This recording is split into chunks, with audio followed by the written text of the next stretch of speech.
The AZA, or Association of Zoos and Aquariums, is the main accrediting body for zoos across the United States and beyond. While anyone can just open up a zoo in the United States, the AZA is kind of like the bow that ties everything together. They make sure that guest accessibility is perfect, they make sure that habitats and care for animals is up to code, and so much more when it comes to the welfare of the animals. In our previous episodes, we've made habitats for the reticulated giraffe both in Planet Zoo requirements, as well as the AZA requirements. Even before that, we made habitats for both the jaguar, Baird's tapir, and king penguin. But today, I wanted to take it a little bit smaller this time. Meet the capybara, Hydrochaeris hydrochaeris. Its name quite literally means water swine, which I think is kind of funny. These are probably some of my favorite animals to see in zoos, and we're gonna jump right into it today. Welcome back to the But AZA series. Alright, you guys are gonna need to forgive me, I'm a little sick today. However, that doesn't mean I can't make a Planet Zoo habitat. As a reminder, we are building in our little South America section over here. We have both our habitat for the beautiful jaguar, look at him go, as well as the Baird's tapir, such an awesome little habitat. And I think today we're just gonna roll with about 3 capybaras. So if we take a look at the Planet Zoo requirements, we can see that 3 individual capybaras in a single habitat require 381 meters squared for their habitat, grade 2 fencing. Apparently it needs to be 4 feet tall. That's interesting. Ooh, group size is actually 4 individuals, so let's get one more. Typically, I always thought capybaras would be a little bit less than that, but here we are.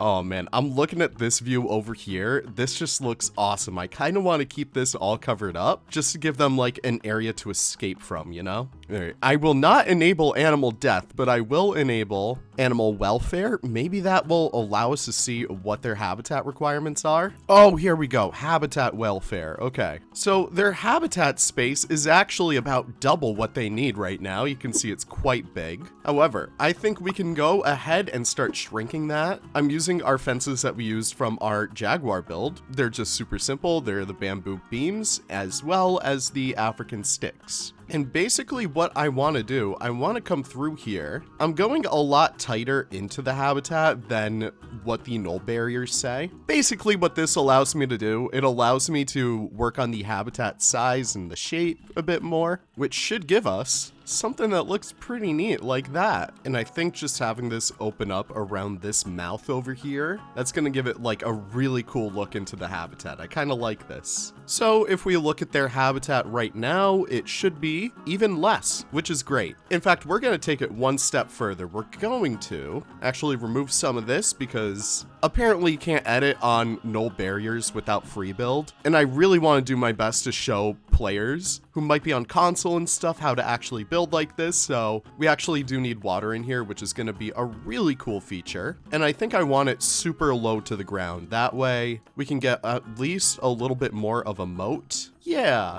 look at them flying over there. So navigatable land area is pretty much where I want it to be. And the water area is just a little bit too much, but that's a-okay by me. What I want to do is just come in here with a big old layer of soil. Actually, first of all, I do want to shrink this habitat just a little bit more. All right, so that is looking spectacular. I do want to use some of these rocks once again. I think having this be a cutoff over here is going to look pretty neat. Maybe a couple over here just to kind of jut out a little bit, maybe break up this little entrance. One of the tricks I have for doing rock work too is I usually like to find a nice piece like this, like the reeds, and I have a line to surface on, right? And then I get the rocks to about the orientation that I want it. Then I click the V key and then it kind of locks it into place. Because let's be honest, going into the gizmo and then just doing like, oh no, I did that, but I meant to select the blue one. Yeah, it's honestly a little tedious sometimes. I love having pieces around that allow me to kind of do that stuff, but quicker. But yeah, I don't know about you guys, but I love this little view into the habitat. It looks awesome. And I will include a little rock over here just to keep them from actually escaping. Some tips I have for rock work too, basically, use the shapes of the rocks to hold each other up. So basically you can see right here, I have like this flat piece of the rock and this flat piece of the rock. I just want to angle that right in there so it basically looks like it's holding it up. And then I do another one right down there and you get this really nice effect. Also, I'm changing this door out I'm sorry. I need to just be a little bit taller. I'm sorry, guys. All right, let's take a look at what their habitat looks like now. So they do need a lot more short grass. They don't need any long grass. I love that. And I think if we just use a nice light brush, we can start to bring a little bit more grass into the habitat. I feel like over there is going to be a nice area for them. And honestly, that is pretty much it. I'm going to go through and kind of just detail this a little bit more, maybe a little bit more sand, maybe shrink the brush a little bit and do a little bit more heavier soil around the rock work. But yeah, that to me looks pretty neat. All right, foliage and plants over here. I'm just going to trigger all of these in here basically. Now there is a spruce tree. I do like the spruce trees around here, but it looks like it's cutting into the habitat a bit. And right now it's not. So there we go. Perfect. So I do want to mimic some of the other habitats that we've done, especially for the jaguar and the tapir. So I think having a lot of reeds closer to the water is going to be really good. Maybe some kind of obstructing the guest view a little bit. Obviously, you would want your guests to have a great look into the habitat, but having areas where it kind of challenges the guest to look a little harder, I think that's going to be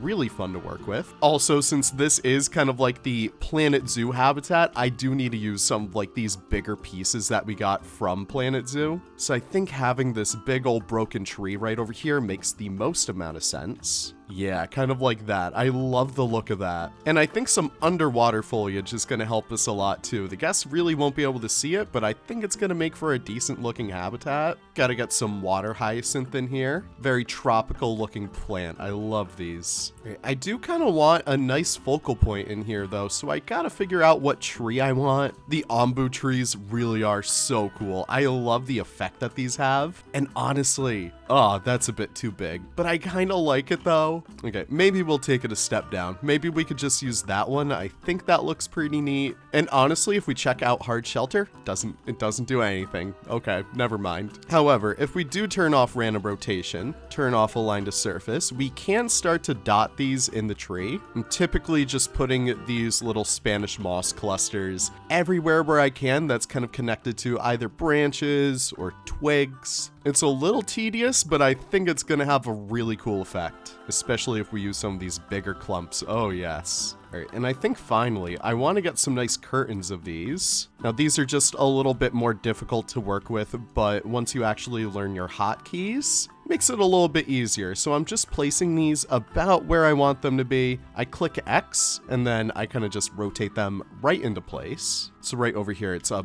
relatively big open cluster. So I just click X and rotate it on the blue axis. And there you go. You have this beautiful looking overhang with the tree. I think that looks so cool. Another trick that I've learned from some builders over the years is just to use these, what are these, strangler roots. So I typically just like to litter these wherever I have like big open areas that might seem a little boring. And you don't necessarily need to have them linking to a tree or anything. You can literally just have them there for vibes. All right, I do need to use the Scavelovia bushes once again, unfortunately. I know they're like the prettiest plant to use in the game, and I use them all throughout like my first years of playing Planet Zoo. However, their hitboxes are just terrible. They eat up the traversable area. It really is just a balancing game when it comes to these plants specifically. Maybe just have them kind of creeping on the edge of the habitat, maybe kind of growing up in the sides. Yeah, I think I want one more right in the middle over here. All right, what else did we use in these habitats? I do want to use these elephant ear plants. Just a really nice accent piece. It has a really unique leaf shape.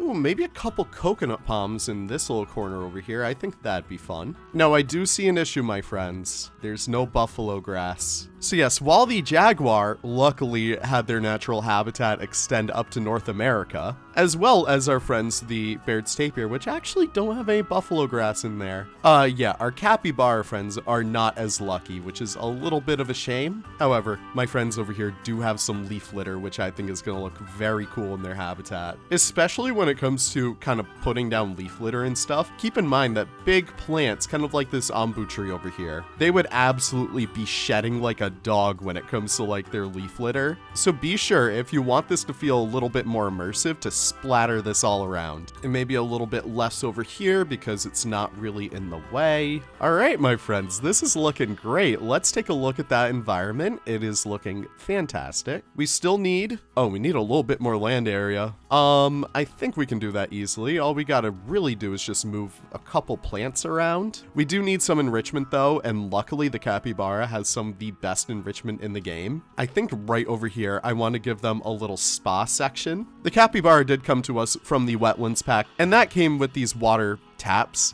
I suppose, which are just like the cutest things in the world. I love watching them use that. But besides that, we can put down one of these little feeders. I think a small ball right in the corner back here is going to be a nice addition. We can sneak a little duck over here. And I think I need some food enrichment, and I think this barrel feeder is going to be a nice one to include right over here. I always suggest to change out the colors of these. It just makes it look so much cooler. Yeah, I think blue is going to be really nice for that one over there. And if we check out their enrichment, they're so close. I think they just need one more food enrichment, which we can give them a watermelon. All right, that is looking fantastic. We just need a little bit more hard shelter, and I think I have a solution that we can work with that on. I think, honestly, we can do something a little funky right over here. We can take a couple of these pieces, kind of push them up like this a little bit. Actually, maybe angle them a little bit more, just so that the rain kind of comes off. That's my thinking, at least. All right, I'm using angle snap and align to surface to get these all matched up. All right, and I think that's not actually going to be enough, so I will do the same thing right over here. I'm not too worried if it kind of peeks out, because that's an area where the guests aren't really going to be able to see it. All right, I hit them with a little bit of bedding. That should work. And if we take a look at their welfare, hard shelter is at 88%. That's fine by me. Their navigatable area could be a little bit better though, so we're just gonna play around with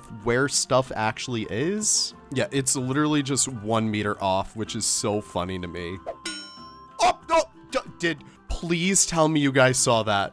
Please tell me you saw that. I need an instant replay because that duck was not there 2 seconds ago. Okay, that was insane. How did it get worse? Genuinely, how did the habitat space get worse? Okay, well, maybe we can play with the rocks again and get just a little bit more inches out of here.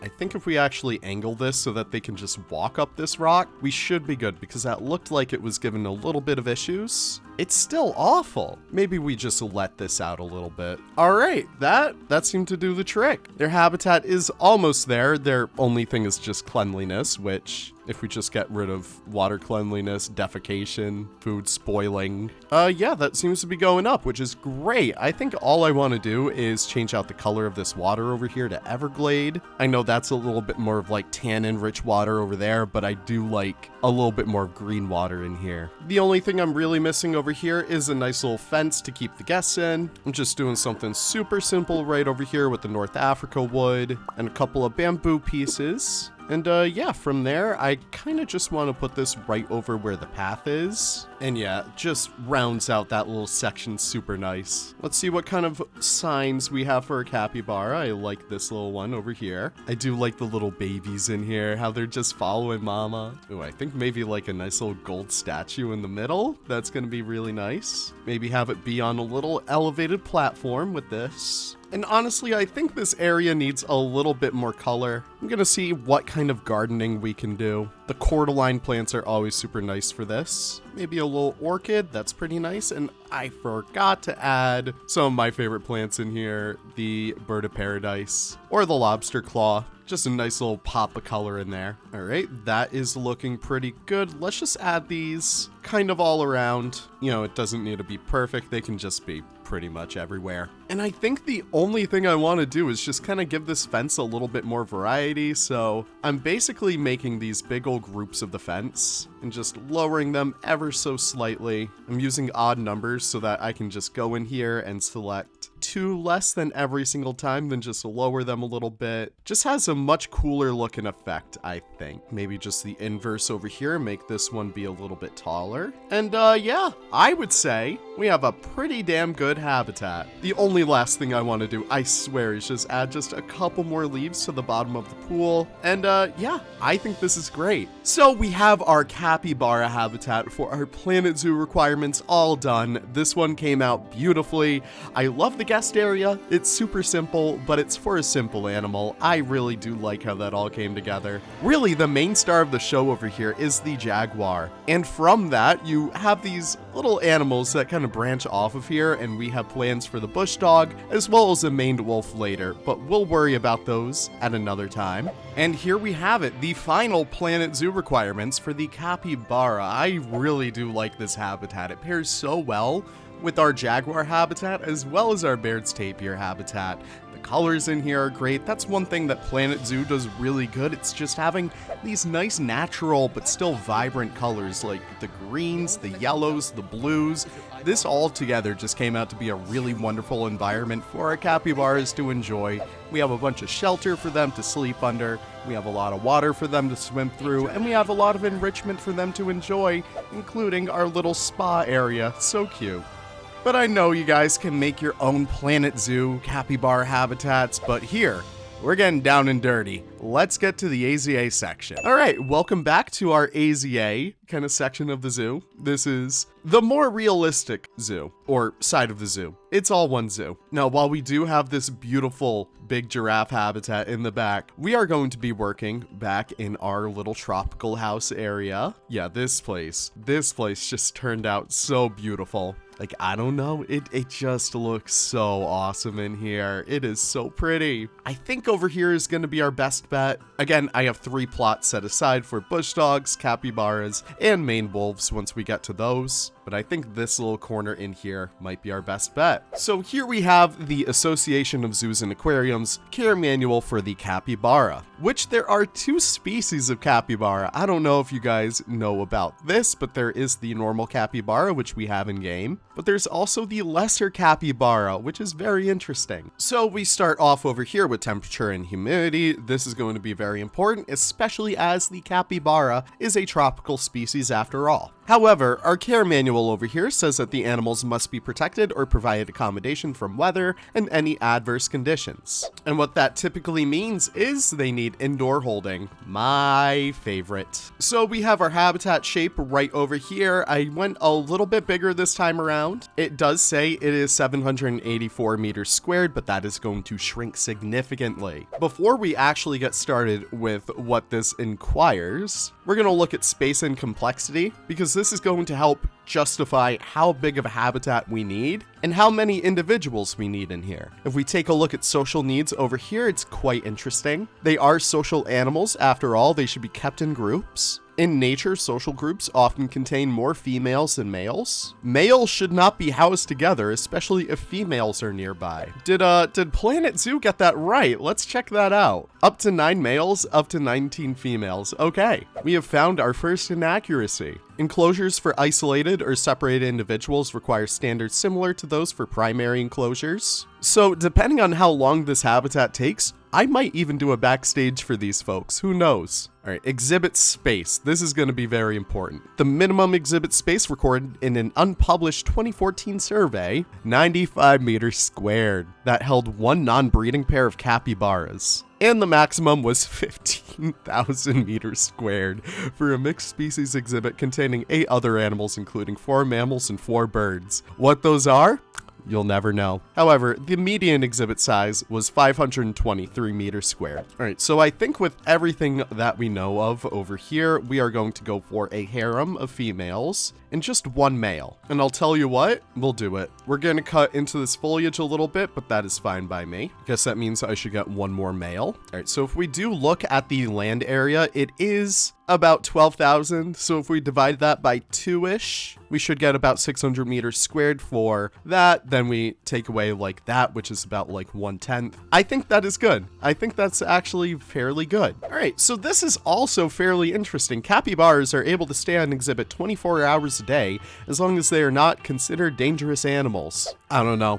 I'd be pretty scared of this guy over here. Facilities that are located in areas with extreme temperature changes by season may seasonally choose to leave their capybaras on exhibit or bring them into their holding space overnight. When capybaras are housed in fully enclosed exhibits, these exhibits usually have mixed species composition with fully flighted birds or species that have the ability to climb. I think for our purposes today, we're not going to make a mixed species exhibit. I know you guys are clamoring for some primates. I don't think we're going to get into that right now, but I have been considering what primates to bring into this zoo soon. Exhibit substrate, this is going to be important. Exhibit should contain natural substrates, including mulch, sod, hay, leaf litter, rock, straw, gravel, sand, and flagstone. Substrates and nesting materials such as hay, pine straw, soil, or grass can be used. That can be easily removed and replaced. All right, it seems like capybaras were the perfect kind of like easy animal to choose for today. Yeah, after making habitats for the jaguar, which required so much, and then the giraffes, which was just a huge exhibit, I'm kind of happy with this today. We're going to go back to temperature and humidity right now with what we just learned, so we can actually get started on making indoor areas. They should be provided water in the form of a pool, mister, or mud wallows. Shade may be provided by trees, shelters, cloth, or access to an indoor area. There should be a relatively high humidity for indoor enclosures. Indoor enclosures require heating, ventilation, and HVAC. We also have water quality over here, which is going to go into what we're going to make next. So monitor water quality,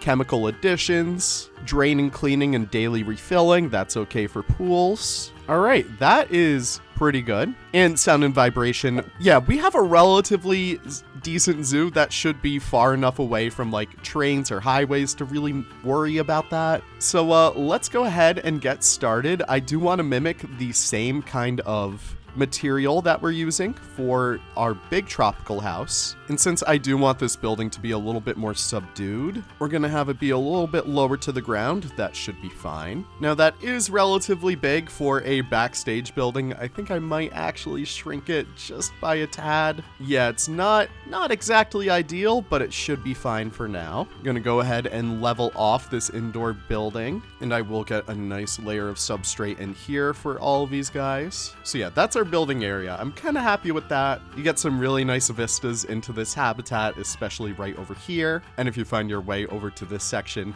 right over here too. All right, we are going to look at the animal door pack by Missani. Really awesome creator over here. If you've seen this person's workshop, you would be so amazed. They make some of the best blueprints around. It's just so helpful. They make all these lovely little fences. But yeah, we're gonna be using some of their doors over here. I think using this nice tall door is going to be our best bet. I just really like using these, especially for like capybaras. I would love to see them kind of just like, you know, when you get to the zoo at the start of the day and then they let all the animals out and then you just see them kind of waddling out. That would be so adorable to see. I think I will kind of push.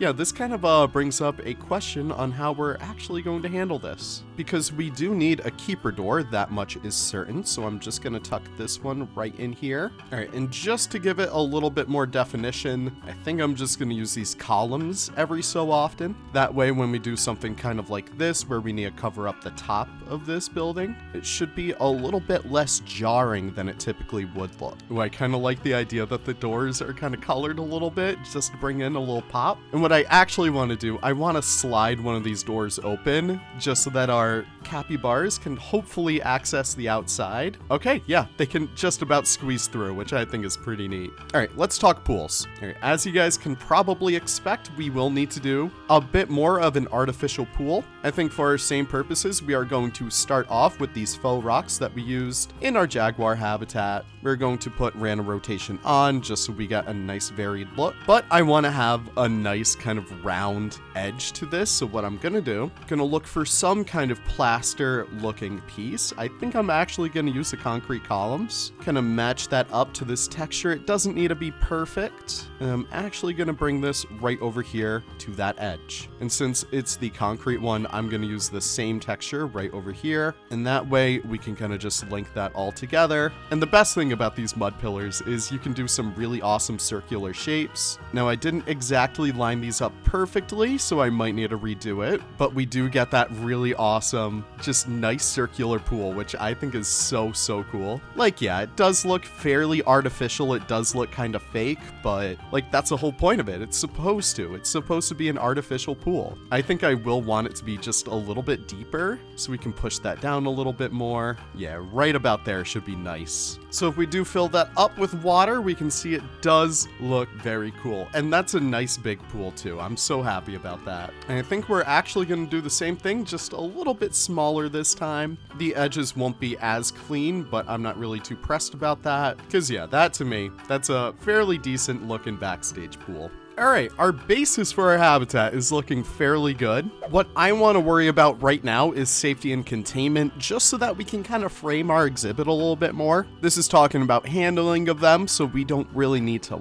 worry about that. It does suggest 6 feet for a barrier, which is interesting. 1.8 meters, and we could also have the option to do glass barriers or wire mesh. I think glass might be a kind of fun effect though. I think I'm going to use the edges of the path as a kind of guide in here, and I'll use some of the beams from our jaguar fence to kind of make something interesting. Can try and color match this to the concrete, have it be a little angled too, give it some more interest. And I always kind of like to have a flat part right at the bottom, makes it look really cool. All right, we have a nice simple fence over here, which I really like. We're just gonna repeat this on itself throughout here. And even though the care manual does say that, you know, capybaras are relatively sociable animals, their confidence level when it does come to guest, like, presence isn't really something to be worried about. And yeah, that to me looks fairly good. We're gonna do one more section of this right over here. I always love having like multiple views into a habitat. No zoo glory holes today. We're just doing something nice and simple. Ooh, I forgot we even had these two, which is gonna be a really great motif to kind of carry forward. And kind of like with our Planet Zoo habitat, I do want to kind of push these every so often up and down a little bit. I'm just gonna redo this. Because yeah, that way it just makes the fence look a little bit more interesting, which I think we need. These are well above 2-meter fences, so I'm not really too worried about that. And even though we do have those nice kind of South American inspired fences, I do also want to include a little bit more drab, a little bit more boring mesh fences. See, the thing when it comes to making fences in real life, stuff like this, stuff like bamboo fences that look super realistic, that's gonna get expensive super quick. So a lot of zoos will opt to do that in a lot more guest-facing areas. But for stuff that typically is towards the back of the habitat, stuff that typically doesn't really impact the theming too much, you'll get a lot more of these drab, kind of more uninspired fences. But I mean, that's okay. Variety is the spice of life. And plus, once we actually get foliage back there, it's not gonna look too bad after all. And especially since we have backstage holding, you're never really gonna see backstage holding be as detailed or as intricate as you would typically get for like the guest facing view. I did include just a little bit of an area where they can at least see each other and you can at least get a peek into the other exhibit, which I think is nice. Eventually we will cover this part up a little bit more with some foliage, but this is looking fairly good. So I'm looking through the manual to see what we can do next, and there are a lot of ways that you can cohabitate capybaras. Here we see, I think, a howler monkey kind of interacting with a capybara, which is very adorable, or that's a tamarin, I'm not sure. It's just monkey. Oh my god, here is like the entire list that you guys can cohabitate these with. Yeah, you got some really interesting species in here. You got a lot of South American birds like pintail ducks, whistling ducks, Cascaroba swans. But you get some really other weird ones too, like king vulture, Patagonian cavy, that makes sense, prehensile-tailed porcupine, sandhill crane is pretty cool, domestic rabbit, but this one's weird, bullfrog, just bullfrog? That's kind of funny. All right, I am looking for anything when it comes to like holding areas. I guess birthing facilities, maybe? Yeah, there is not much information on what they should look like, so I think I'm actually going to go ahead and steal these ones from our tapir habitat. I personally just love the way that these ones came out. Yeah, just real nice, real simple backstage holding areas. I kind of like these, you know? Now, please, I know some keepers out there are watching these videos, and I do appreciate it. If you guys have any criticisms of how I'm doing this, please let me know. But like, I'm looking at backstage capybara holdings right now and there really isn't much information, but I think having 3 of them makes sense. Maybe this one can be the birthing one for the female, and then we have a relatively bigger one for all the others, kind of like the congregational ones. So yeah, basically the way that I see this working is that here's one holding space, here's another, here's a third. They close all these, they let this one out, then they can either go out in that one or that one, then they close that one, then they open this one, they can go out through there or there, and same one for this one, where it can just go out right there or right there. And I think what I'm just gonna do for these sections over here, I'm gonna imply that these are doors. Maybe just like have that be just a little blip right there. Because yeah, at the end of the day, I want to make sure that the keepers are safe. You know, capybaras, they may look cute, but they are relatively chunky animals. And they can carry a lot of power behind them, I bet. So just want to make sure our keepers are safe, you know? So yeah, we have a couple of doors over here. That is looking mighty fine. Oh, I forgot about the inside of these doors too. Let's just double these up. I'm actually very satisfied with this. We have a lot of shift gates. We have a lot of access for our capybaras. I think this is all looking very good. Okay, I want to look at some substrate in here, so let's go back to exhibit space and substrate. So we already talked about what the substrate should include, and I did remember that they actually needed some other stuff too, like mud wallows. It's not listed on the capybara requirements, but I think I do want to include something kind of like that. Now, I am using free build. I do apologize. All I need to do is just do that. All right, I think there is a trick with this. Disable animal navigation terrain restraints. So if we take that and put that down, and I'm not using free build, oh, that does it perfectly. All right, so I'm going to go over here with a very light brush, just ever so slightly hide pretty much everything except for that little wood piece, except I might leave a little bit of that exposed. Yeah, that's looking fairly cool. I just wish we could change out the color on this because, oh man, it just looks gross. All right, but now that we know all of our terrain requirements, I am going to go throughout here with like a nice layer of brown. And from here, I think I'm gonna start to kind of paint a little bit. I think having lighter soil around the edges of the building might make a little bit more sense. Maybe around the actual pits over here. Around here too, I think it just color matches it a little bit better with the mud wallows. We'll do a lot more in this exhibit too. Maybe a little bit more sand in here. Yeah, the sand honestly matches that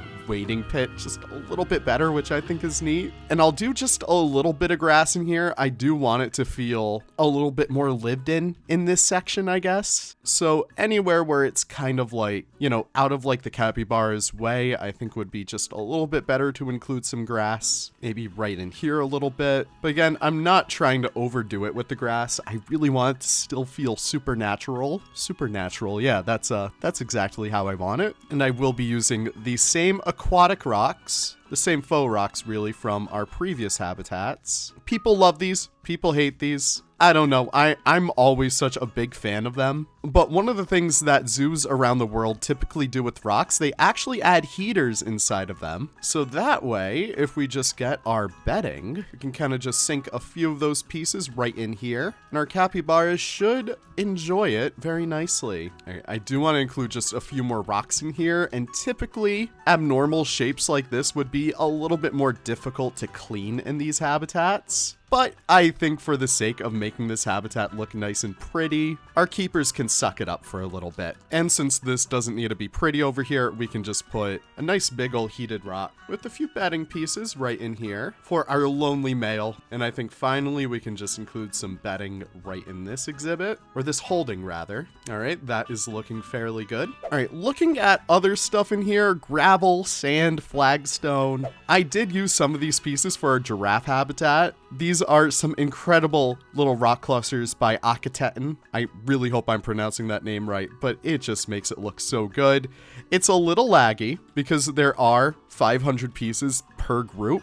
But to me, this is so worth it. I mean, this just makes a habitat really stand out. I'll kind of blend it a little bit more around this mud wallow. Maybe up in like these corners too, kind of like right middle over here maybe. And I think absolutely around the surrounding parts of the habitat, just so that it kind of keeps the capybaras away. They're not typically deterred by rocks the same way that, you know, our giraffes were. But I think it just makes a habitat really stand out and say, you know what?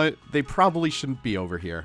I did forget to add my little vents in here. That is not the best, but that's okay because we can add them right now. Maybe a couple extra rocks around here. I think we do need a couple more kind of like standout rocks too, just to make this habitat feel more immersive. I think we need more height in here is the issue. Maybe one right up here against the glass so that our guests are just a little bit more immersed from their vantage point. All right, our habitat is really taking shape right now, but I do think we need some more greenery in here. I'm just too predictable, aren't I? Now, luckily, these are smaller habitats, significantly smaller than what the hell we did with the giraffe, so I'm not too worried about this. And the reason why I love doing smaller habitats so much is that when it comes to like the foliage story in here, it is just like 10 times easier to come up with like, oh, would plants grow in this area? Would plants grow in that area? So like you can see over here, we have these gravel piles, and I wouldn't really have too much gravel being home to the buffalo grass because I imagine it wouldn't be able to take greater hold over there. But like areas closer to the guest, like right over here,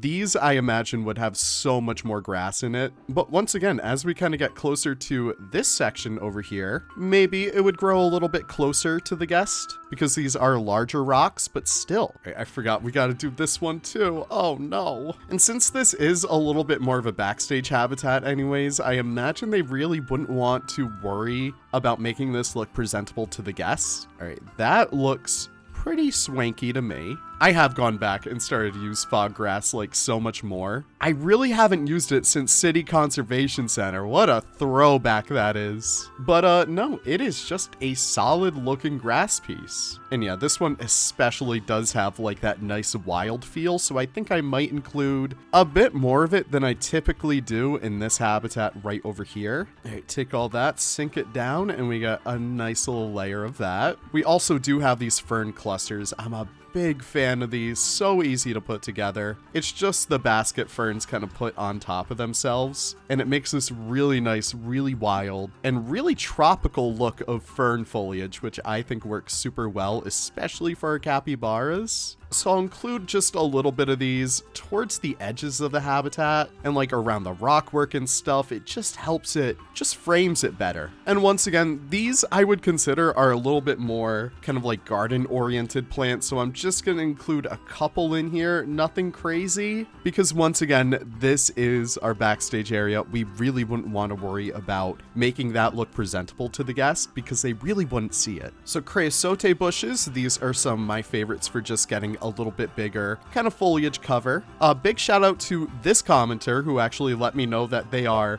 poisonous to some animals, or toxicity, I guess. So yeah, for all intents and purposes, these aren't creosote bushes, they are simply leaf bushes. They're a new genetic species that I invented that look pretty in habitats like this, but don't actually have any of the toxic, traits that actual creosote bushes have.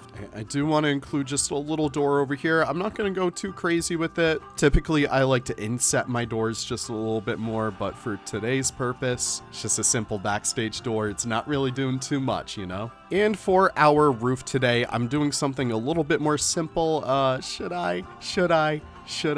I think I am. Yeah, I just want a couple skylights in here for our capybaras. It mentioned that they don't necessarily need sunlight all hours of the day, but I'm thinking, this is probably going to be in the winter time, and this is a relatively kind of like New England style zoo. Not necessarily New England, but it's in a location that's very similar to it. So I would at least want our capybaras to be comfortable during that time of year of like the coldness. And I think that just gives the building a little bit more height, which is always so useful. And I'll show you guys how I make my gutters too. I basically just align these nice longer pieces. And again, always building group. You'll be so thankful that you did once you start placing all these down. Got those right up to the edge. You have your cap pieces. I have angle snap on, so it's super easy just to pop those right there. And I want to change out the color to be just a little bit more different, so I think I'm going to go for that kind of ochre color. And then I like to do my gutter caps. I like to align these pretty much to the wall. It doesn't need to be perfect. I'd say like right there should be fine. Then you see this flat piece that aligns with the wall back there. Then right down here, we actually have the gutter shoe, which we can kind of just line up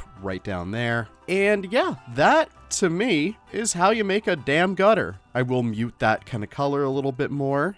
But from there, with that downwards pipe, I kind of like to place these every so often, think about where makes the most amount of sense on a building, and then from there, we can kind of just duplicate it all around. And since we're building on a building, quite literally, push it all the way over, kind of sink it right in there. And for some reason, it's not exactly perfect, but that is a-okay. Push these right out, and honestly, I'm feeling a little lazy. We can just take the straights, duplicate them up a little bit more, and yeah, that's pretty much how you make your gutters. All right, I do need to cover up these sections over here, so I think I'm going to start off with the base of this wood. This is the stained wood from the aquatic pack, just a really nice clean looking wood, and that actually helped me find out that this is off center. Push that right back in, right over there. So if we look up, we actually have that wood that just lines that perfectly. I think that looks so cool. And I think I'm just going to do gravel on the top over here, just make it look nice and clean. These are the Zen pieces. They are technically in the game. If you are on PC, I have a workshop blueprint that has these. They do require Planet Zoo Plus to actually access them, which is fairly cool. However, you know,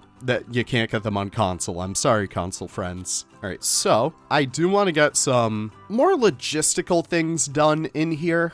So what I'm doing, I am essentially using angle snap to make these nice little beams in here. I kind of rotate them on themselves, paste them down right in here. Then from there, I can essentially just line these up.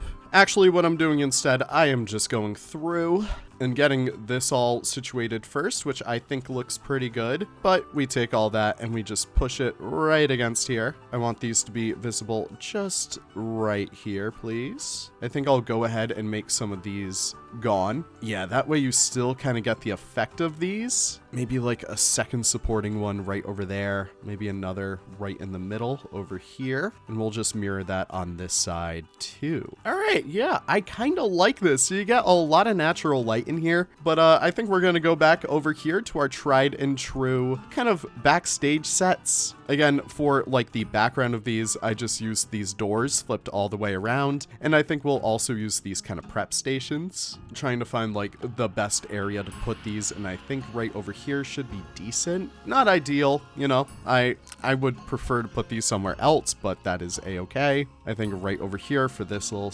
table could be nice. And I need that kind of wall section I just broke up, please. Yeah, I don't think we need to overdo it. We just need it in like the main staff areas. Oh, I kind of want to change out the color of this roof, maybe. I don't know about you guys, but I'm a sucker for a nice colored roof. Like, that just looks so good. It brings in a new color to this habitat, too. We don't really have much red in there. And I think on the inside, it looks fairly cool, too. Oh, we forgot our HVAC. We got to get some of this in here. Maybe a unit that kind of just tucks on the outside of this. Like, yeah, that looks pretty neat to me. I will push this over a bit so that it's not really interrupting with the view of the skylight. In fact, I think I might push it right in the middle over here. Yeah, that to me makes a little bit more sense. You know, let's just get a couple of bends around here. That way it kind of breaks off into these parts of the build. Have that one come up kind of like that, but we can just tuck it up kind of like this. Same as before, just kind of orient it upwards. And yeah, it's nothing really too special, but I think what that adds to the build is just a little bit more character. It adds a little bit more zhuzh. We gotta include our little kind of backstage crap that we kind of assembled over here. We have a bunch of like cleaning supplies for the pools. Like, that looks pretty neat. And I think last but certainly not least, I need to get a couple of shelves. Because yeah, we would need to store food for our capybaras, enrichment, etc., etc. But this to me looks pretty good. I think the last thing I would want to get in here though is just a little bit more of piping. Since we are having kind of like water filtration and stuff, I would want to include just a little bit more implications of what that has for habitat in there, so it kind of just flows into this building. That's good. But my friends, I would say once we enter in here, we have a lovely backstage area. Yeah, I think I gotta add a couple more details like some feeders and stuff. I use free build in here. I apologize. I'm just placing down some metal bowls. Frontier, if you're listening, even just having these as kind of like decoration items would be so awesome to have. But speaking of that, let's see what kind of enrichment we can add for these guys. Examples of suitable edible enrichment include peanuts, peanut butter, nuts, popcorn, Cheerios,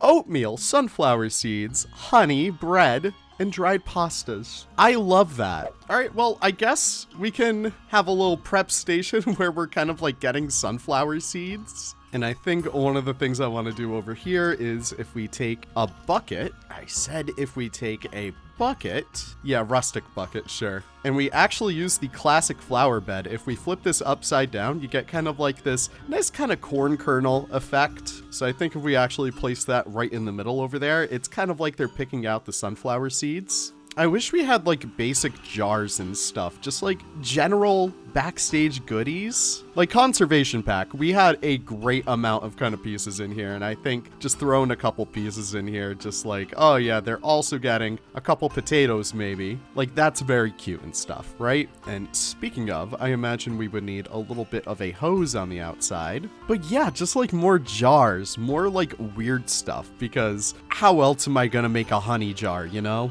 Or honey nut Cheerios, you know? Like, come on. All right, rodent blocks, pellets. These are typically kept in sacks, so I can do a couple of kind of sacks on the side, like they're just about to feed these guys. Some like that, and maybe we just have one kind of open like this. We have cucumbers, bananas, carrots, sweet potato. Good thing I threw the potato in there. Corn is an item, and I just type in corn and I get corner, which is very funny. We did technically get maize in the barnyard pack, I think, which sure, we can count that. Right. It talks a lot about disease and medicine. That's not really what I want right now. Euthanasia. Yeah, there really isn't much in terms of other enrichment. I mean, we have environmental enrichment, which is neat, but this is fairly interesting. We have enrichment opportunities and the categories. We have human interaction with training, public interaction, novel food, which is kind of like interesting ways that you can present your food. So technically, while there is kind of like, you know, the frozen, oh, there is a frozen block of fruit. So I guess that would technically count, right? Kind of interesting how they don't use that, but we have occupational, which is non-food items that they can play with. We have physical, furniture that is moved or removed has changed of part of the surroundings. Sensory, which movies. Oh, Planet Zoo. You should not have given me this power. What's the matter, buddy? You don't want to watch Dunkachino? You don't want to watch your favorite movie? Come on. Can't get enough of my Dunkachino. Well, I'm glad we did that. We're really taking good care of our animals. All right, well, I'm looking for inspiration over here, and there's just a few little quirky things. I do like this. I think this is a really fun thing to recreate. We can do that right now. I think, honestly, we can kind of just take this little mesh piece right over here.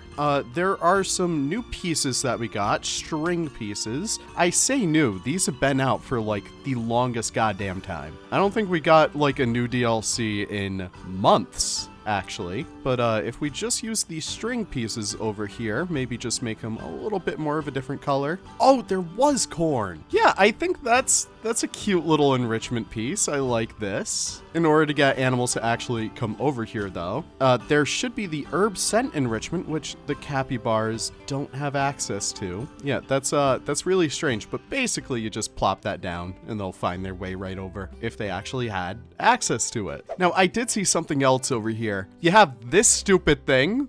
I don't think we have the pieces in order to make that, but I just wanted to bring attention to it. Oh my god, it's the lady designer. All right, I did see something in here though. We do need to do some hard shelter. I'm gonna use this inspiration from Zourasia. This is like apparently the best zoo in Japan. We're gonna do something inspired by it. I did see the roof was corrugated metal, so we're just gonna do a couple panels of that. And honestly, that bamboo texture that they used was very similar to what we have over here. So I'm just gonna overlap these right on top of themselves. Again, the thing that comes to making realistic things in Planet Zoo, a lot of the times the hitboxes in the base game, they're not really it. They really won't work well for a lot of these species. So really what I'm doing over here, I'm kind of just making this for just visual looks, but I think that should be okay. I'm gonna steal these same panels we used before as the base. All right, we're gonna combine those up, then Indonesian wood, which is is the first time I'm actually using it in this entire video. Very proud of myself. Ooh, and I think I want to use these bark panels for like the opposite side in here. Like that has a really neat texture on it. I'm a big fan of that. Just a little bit of bedding in there to make it all come together, and I think that looks very, very good. I think we can include the same thing back here for our backstage holding. Maybe right over there for a capybara. Yeah, that's pretty good. All right, just a few other things I might have missed, but I kinda already did. We have a section on exhibit cleaning, which is fairly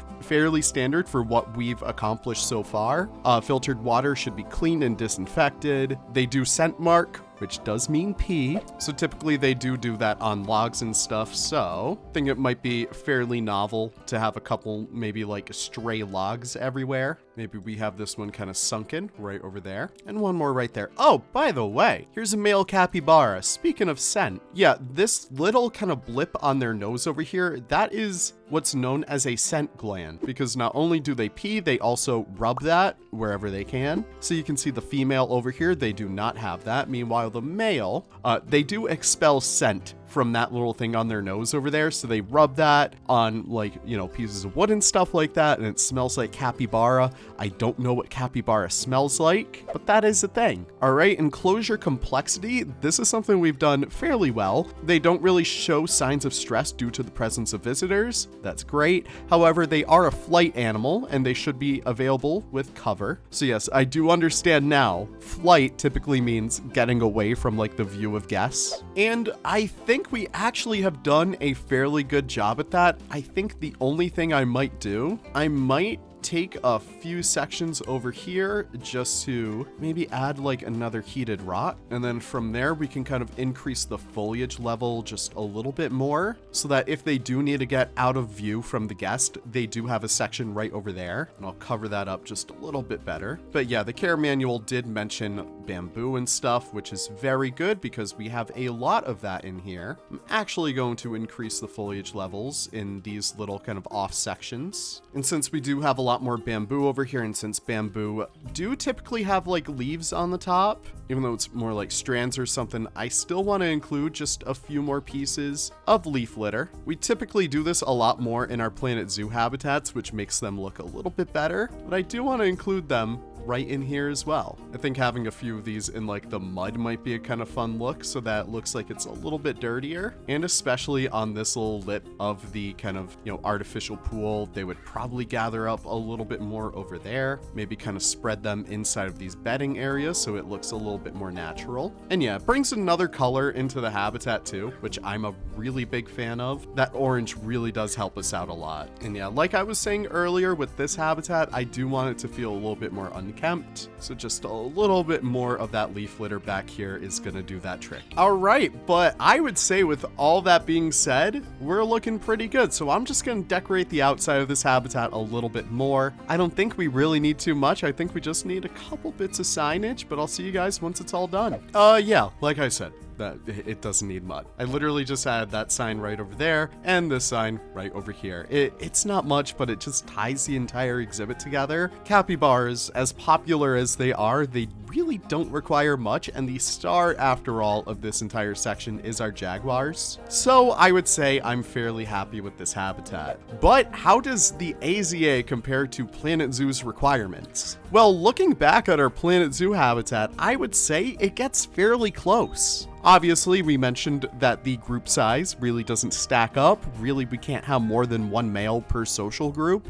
However, the space of their habitat matches up fairly well. For about 4 individuals, Planet Zoo actually requires about 400 meters squared. Meanwhile, the average AZA exhibit requires about 500 meters squared. So Planet Zoo, you actually did pretty good. In terms of enrichment, I would say Planet Zoo excels in that regard. Capybaras typically kind of enrich themselves with pretty much whatever they find. The only things I'm kind of missing from the capybara are those herb scent enrichment, as well as the frozen blocker fruit. I think that would have been a great addition for them. But really, my biggest complaint when it comes to Planet Zoo is the lack of general enrichment items. I always feel like we need so much more. And Planet Zoo's habitat actually does fairly well with the foliage. The AZA actually mentions that capybaras require a lot of foliage and cover to keep them away from guests, as they are flight animals. And Planet Zoo has a lot of water in their habitat. While it should be filtered for these species, you know, technically there is the water filter in the game, which I guess counts. But overall, not bad, Planet Zoo, not bad at all. But back to our AZA habitat. This one makes me so happy. I am so thankful that you guys are able to put up with me for doing a smaller critter this time around. Capybaras are probably some of everyone's favorite species on Earth, basically. You know, rodents oftentimes get a very bad rap, but I'm so happy that capybaras are becoming a lot more popular, not only in zoos, but with people around the world. I think we gave them a fairly good habitat with tons of different plants, tons of different shelter areas, and a really awesome backstage area. I am so happy with how well this one turned out. Again, I really wish the AZA included just a little bit more information on what kinds of enrichment that you can give these animals, but we even did a backstage area, which I am not typically happy doing, but I guess I've done them for pretty much our last 3 species, so sure, why not? I'm just flying around like doing this voiceover right now. You guys are getting all the cinematics, but this zoo is turning out so good. It looks awesome, like on both sides. I love the Planet Zoo style of, like, you know, it looks very natural. It looks very kind of like in your face. You can see what sections are which ones. Meanwhile, the AZA side, it feels very realistic, but it still feels like, you know, nice. I'm gonna consider what you guys are asking for our next episode. We can go a variety of ways. We can continue Africa and maybe make an elephant habitat, maybe meerkats I saw got mentioned a lot of times. I know you guys also want to see some big cats out there, but if you guys want to stick with South America, let me know. Bush dogs are some of my favorite species on Earth. They are just the weirdest little canines. And their other weird canine relative, the maned wolf, is also really cool. I really want to build for them too, but whatever you guys want, I'm happy to consider. But with that being said, thank you guys so much for watching. I always do appreciate it. I hope you guys enjoyed a little bit more of a shorter video. I hope. I know you guys like the longer style videos, but honestly, it's very difficult for me to put together. I want to keep it nice and tight and entertaining for you guys. But if you guys enjoyed this, let me know in the comments down below, and I'll see you all in our next video. Take care and have the most wonderful of wonderful days. Bye-bye now.